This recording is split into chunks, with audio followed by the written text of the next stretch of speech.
మదమెక్కిన భూస్వాములకు తెగబలిసిన కామందులకు కలలో నరసింహం నువ్వేరే రేపవలు నిలకడలేక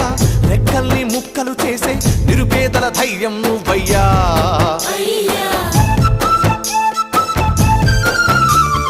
మట్టి మనుషులకు తొడగొట్ట నేర్పినావు నోరు లేని మూగ జీవులకు నాలుకైతివా తండ్రి తెల్లవారి లేచి నిన్నే పొద్దు పడుపును చూసేమో పొద్దు గుంకేటప్పుడు నిన్నే తలచి దీపం పెడతాము మీలోన ఒక్కడిగా నన్ను చూస్తే చాలమ్మా ప్రతి జన్మల మీతోనే ఉంటాను లేవమ్మా